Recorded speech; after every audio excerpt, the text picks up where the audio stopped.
le ndawo esesitandathoni ngelanga langomsombuluko hamba noMamZulu nokophuzi suke eMnambithi. Haleluya. Ngiyambonga bazalwane uJesu. Sifike kule ndawo asidukanga ke lokho. Sihambile nje bazalwane ngoba sesihlele emakhaya singasasebenzi. Sekumsebenzi wethu bazalwane ukugijima silandela ogogo. Amen. Haleluya. Izami ithokozile bazalwane ukufika kule ndawo sifunda izinto eziningi masifika kule ndawo. Gogo uyathetha bazalwane uthiwe mamsithokozana anifakazi ngani. Haleluya siyaxolisa mamdowezulu ungafakazi. Besithi sidedela abafikayo sifakazile thina iviki lonke laze la ushona phansi. Haleluya. Sifakazile endaweni yasesitandathoni. Haleluya. Mamgomezulu bazalwane uthi asifakazi ngani. Cha bazalwane besisidedela abafikayo bayitike. Haleluya. Ngiyambonga ke bazalwane uJesu umama usithole ngiphume eMnambithi ngithanda uJesu ngumfelokazi. Haleluya. Amen. Ngithanda uJesu bazalwane. Ngithanda uJesu yena yedwa. Wayilekelela impilo yami ngihlupheke ngendlela emangalisayo. Akekho umuntu engake ngambone wayihlupheke njengami. Haleluya. Kodwa uJesu bazalwane kwabisa ukuthi ehle bazalwane azolekelela ukuphila kwami. Kanti umama bazalwane ohlupheke ohamba ngamaphilifa adabukile ngingenalutho. Haleluya. Amen. Ngingenalutho. Kodwa uJesu bazalwane wangelekelela wafika ngakithi lami intende sengithi wafike kwamifu. Haleluya. Nami ngezelwe ivangeli bazalwane ngaqale ngayiziba le ndaba. Wathi ngenyanga yesithathu lahlala bazalwane ngathi ilinde mina. Lahlala for 3 months. Hawu bazalwane lasahambile litende. Wathi ngenyanga yokugcina ngasuka bazalwane ngaya khona. Kanti uJesu ufuna nje mina akazele bonke laba bantu. Bazalwane kuyenzeka kwesinye isikhathi limi itende noma uJesu ame endaweni ethile amemezele. Kanti akudingeki bonke abantu abagijima bayitendeni kudingeka umuntu oyedwa. Haleluya. Ngasinikela kabazalwane ngiza ngihluphekile. Haleluya. Kodwa abafuna umsebenzi nami ngaya bazalwane wathiwa kakhulekelo ngawuthola bazalwane umsebenzi ngahamba ngayosebenza ngasebenzela abantwana kusebenza umuntu kuhlushekiwe kudliwa ingqina lenkomo lodwa bazalwane ukuthi mase kulanjwe kakhulu ngiye emadeleni ngiyocosha. Ngiyambonga bazalwane uJesu lokho nibonayo nibona uJesu ezenzela umuntu kwakungemuntu kwakuyisihlupheki. Haleluya. Kodwa uJesu wasezulwini wehla bazalwane wezakini wayilekelela impilo yami. Ngasebenza bazalwane kwafike Grace bazalwane kwanyakaza isibhedlela. Ngoba uJesu bazalwane ngafuna abantu abaningi endaweni yakithi Stateville wayifunela mina nje. Haleluya. Sebenzile ke bazalwane iminyaka u27 nami ku department lase bexoxe ngayo la. Haleluya. Bekubuhlungu.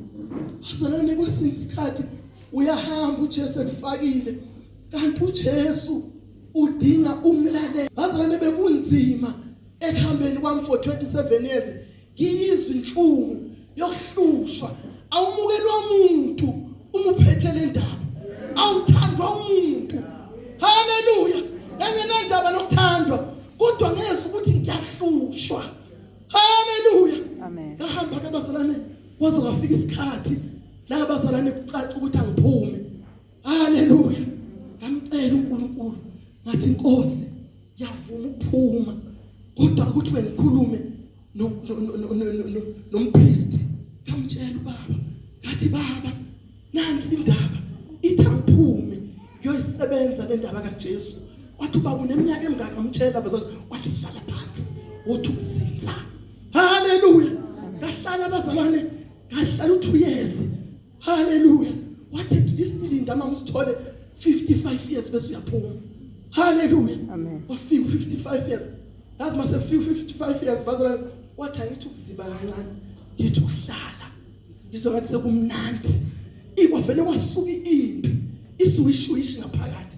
Okusho ukuthi uNkulunkulu mawuthekena ngizokwenza ukuthi ungasakwenzi bazalwane uNkulunkulu esimkhonzayo udinga ukulalelwa. Akabonga uNkulunkulu.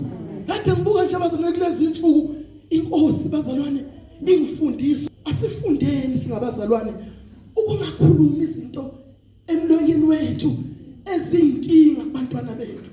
Akabonga uJesu. Asiqapheleni bazalwane siyingozi.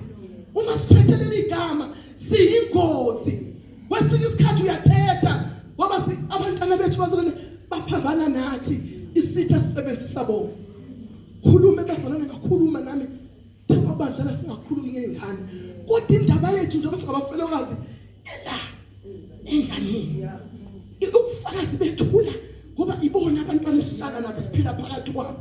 Angisho ukuthi ngifuna ukufakaza ngabo kodwa ngibuka amandla kaJesu ukuthi kwesinye isikhathi siyakhuluma kakhulu sikhulume kuze kweqe. Kanti uNkulunkulu akafuni lokho.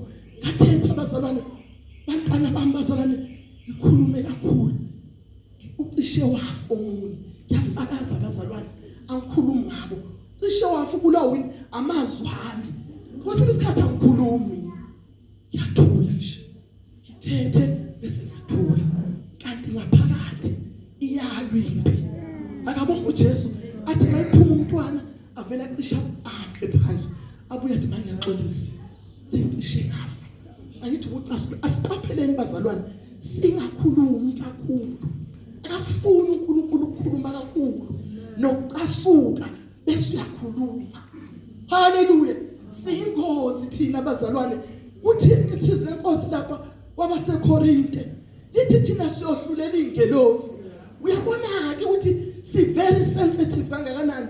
Uma thina sizokwazi ukuthi ngelinye ilanga uma sifika uNkulunkulu sahlulela ingelosi. Haleluya. Siyokwahlulela ingelosi. Ngakho sihambe ngokuqaphela abazalwane. Sihambe ngokwesaba uNkulunkulu. Ngiyafakaza ke bazalwane ukuthi phela asifundele umesaba uNkulunkulu. Isikhathi lesi bazalwane esinzima esidinga wonke umuntu ahlale eqaphele. Isikhathi esibi esidinga ukuthi sifunde ukulalela iphimbo likaNkulunkulu. Sifunde ukulalela uNkulunkulu. Sibe nokuthula. Haleluya. Awukwazi ukulalela uNkulunkulu ubhizi. Haleluya. Ngiyabonga uNkulunkulu bazalwane ongikhiphe emsebenzini ngoba bengibhizi. Uyabona emsebenzini mawuya khona uvuka ekseni uzokuya ntambama. Usithatha uphi isikhathi sokuba noNkulunkulu. Haleluya. Uba nesikhathi esincane ufika la ekhaya ubhizi wenza izinto. Haleluya. Ngiyabonga uNkulunkulu ke wathi kulezi insuku kunesimane esingesihle. Yanyuka abazalwane yokhuleka entabeni. Uma ngisathi ngiyahlala ubeka athi kunephimbo ukuthi ufunani la. Ngithi mina ngizokhuleka. Athi no lesi simo sidalwe yimi. Suka uyomemezela indaba yami usuhleli usukhohliwe yini. Haleluya. Aphuma abazalwane hamba ngothenge ispeaker bazalwane naso. Ahamba abazalwane ofuna ispeaker esikhudlwana. Ngaphuma ngamemeza lapha ethe inkosi ngiyomemeza khona. Ngambona uNkulunkulu ezisimanga. Haleluya. Ngoba uNkulunkulu ufuna lokho bazalwane siye ukuxoxa indaba ezingadingi uNkulunkulu. Sixoxa istory angayifuni uNkulunkulu. uNkulunkulu ufuna siphuthumise indaba yakhe singadali ngethuba.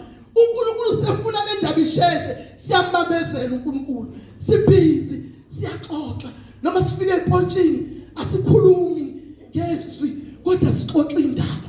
Ngiyambonga uNkulunkulu ukuthi ngilele nogogo ngifike ngahlala nogogo sifika sishare izwi. Haleluya. Samsebenzisa ugogo asixoxele iBhayibheli.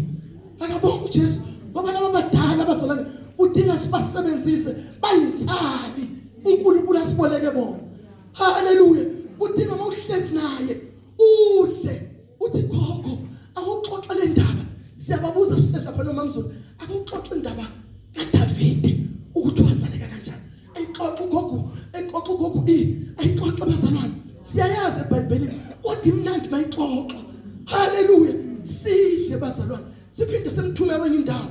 Sithi inkosi siyacela akuxoxa indaba kaJosefa. Ayixoxa ugogo.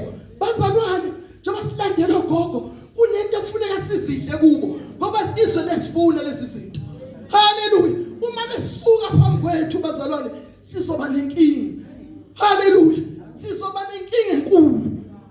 gogo uma inkosi ithi nje phambi kwabo sizoba nenkinga ayisukwazi ukuhamba lento ngeke ngabuza ubuhlungu ethi uma Mdlakadla ziyavalwa manje lezi inkosi okungona valwa ingabuza ubuhlungu ethi uqinisile bona kodwa sizofa ngoba siyasiza lezi inkonzo kodwa uma singalenzi icebo likaNkulunkulu ngazo impela uqinisile uma haleluya asenzeni bazalwane ukuthi ungafiki la isikhathi ethi uNkulunkulu ayifakwe lezi inkonzo ngoba azinayo ipurpose yazo udinga uNkulunkulu bazalwane ukuthi sihlangene kanje sidle ukudla kwase bese siyaphuma siyokushare haleluya ezweni bazalwane iyatestwa lento uma sesidlile la udinga iyotestwa phansi haleluya ifika itestwe bazalwane ngoba kuqhamuka izimpi ekudinga sitestwe lento esidla la bese kudinga sitshela abantu ukuthi yini uJesu ayifuna kubantu haleluya yileyo nto ayilindele kithi uNkulunkulu bazalwane yileyo nto ayilindele kithi sifundile bazalwane sifika la ukuthi bazalwane thina singumsebenzi kaNkulunkulu njengoba silana nje ubulana nje ubiziwe nawe ubiziwe singumsebenzi wakhe akabonga uJesu ngamdumisa abazalwane uJesu siyafakaza sifakazile kakhulu iviki lisuka phansi kodwa siyamdumisa uJesu ukuthi sithe sifakaza iviki lonke sabuye sangena eklasini safunda besiphakamisa izandla abazalwane sibuze haleluya sithola impendulo kuba kumahlaba akabonga uJesu kuba kumahlanga noma kumahlaba wena ngiyambonga uNkulunkulu ukuthi thema esingena eklasini esifundisa athi buzani siyadinga abazalwane kwesinye isikhathi ukuthi sifunde ngoba kwesinye isikhathi khona abantu abangenayo bephuma ezweni bafike bengafundi bese benikeza upulpit kuthiwa bashumayeli kwesinye isikhathi bazalwane udinga isiqaphele ukuthi mabeza phambili abantu bephuma ezweni benikeza indawo ephambili akukho yini ukulimala komsebenzi angisho ukuthi ngithini kodwa kwesinye isikhathi beza phambili bengakafundiswa ukuthi ubani lo obabizile udinga sihlale kanjani noNkulunkulu udinga senze njani uma qhamuka izimo bese ubona umsebenzi wenkosi engathi uyalimala emabranchini kanti ingoba abantu sibathembile sifike sabalanda ezonweni siyafika sibanika ipulpit bengakafundi bengakakhulu bedlubisi akabonga uNkulunkulu bengakakudla ukuthi oqinile akabonga uJesu bese umsebenzi wenkosi ubona ukuthi uyahliphizeka ke manje haleluya ingoba sidlanda abantu bese befika phambili bewona umsebenzi abazi phela abafundisiwe udinga thina abazalwane singomama sikhulekele umsebenzi wenkosi ungalimali sikhona akabonga uJesu kodwa sidumisa uNkulunkulu aselekelele akabonga uNkulunkulu kuyilokho nje abazalwane engizofakaza ngibonga abazalwane ukuthi sifike kule ndawo uJesu waselekelela kakhulu sesizohamba sibuyele emuva siyayizwela sithwele amandla akabonga uJesu kwaze kwathiwa bazalwane abantu esibalandayo sifike sithi thina bangabazalwane kanti bangabafundi wathi baliphelele igama lokuthi abantu abazalwane uJesu wathi hambani lifundise izizwe zonke abafundi akashongo ukuthi hambani lifundise abantu ukuba babe ngabazalwane kodwa babe ngabafundi udinga abafunde nathi sifunde ngoba uNkulunkulu injongo yakhe ukuthi sifunde izwi lakhe bese silisa abantu bazalwane ifike libasize nathi lisize siyamdumisa abazalwane uJesu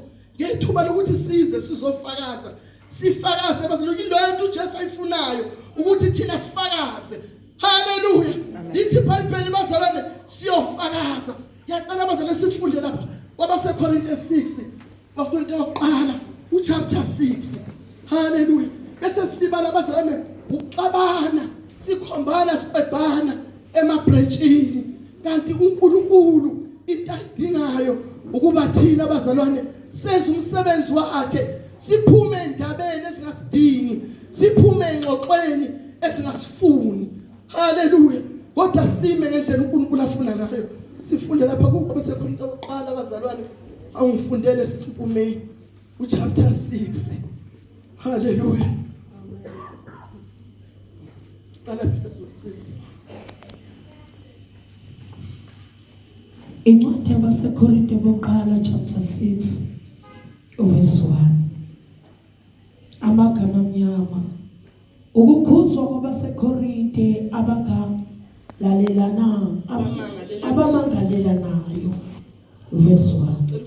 sisi. Verse 2. Anazi yini ukuthi abangcwele bayakwahlulelwa izwe na? Kepha uma izwe lahlulelwa yinina, anifanele ukunquma namacala amancane na? Anazi yini ukuthi siyakwahlulela izingelosi na? Anazi yini ukuthi siyakwahlulela ingelosi? Haleluya. Bazalwane, sibekele umsebenzi omkhulu okudinga masihamba sihambe ngokuqaphela endleleni. Sizigweme ukungena ezintweni esingasidingi ngoba sinomsebenzi uNkulunkulu asibekele wona. Siqashiwe ezulwini futhi silindiwe. Akabonga uNkulunkulu. Siqashiwe ezulwini futhi silindiwe. Ngakho masihamba nathi asihambe njengabafokazi, asisiba bala. Akabonga uNkulunkulu. Asisiba balelizwe thina bazalwane. Sihambe njengabafokazi ezweni engasile lethu. Sazi ukuthi kukhona la silindelwe khona. Haleluya. Kukhona la uNkulunkulu afuna ukusikhiphela khona kulezi insuku. Ngiyabuka nje bazalwane ukuthi impela kukhona uNkulunkulu ayifuna ukusisa khona manje. Indlela esifunde ngayo uNkulunkulu kukhona la afuna ukusisa khona. Kodwa kudinga simlalele kahle. Singatatazeli. Siyagijima kwabazalwane sigcwala intaba. Sihlambisa indaba kaJesu. Yileyo nto emthokozisayo uNkulunkulu ukuthi asigijimeni sitshele izizwe zonke ngoba uJesu bazalwane laba abantu singabatsheli uyobabuza kithi igazi labo lobuzwa kithi. Uma thina sihlezi bazalwane silibele izindaba laba bantu mabefa ngoba abaningi bayafa usuku nosuku kulezi insuku uNkulunkulu uyobabuza kithi. Akabonga uNkulunkulu.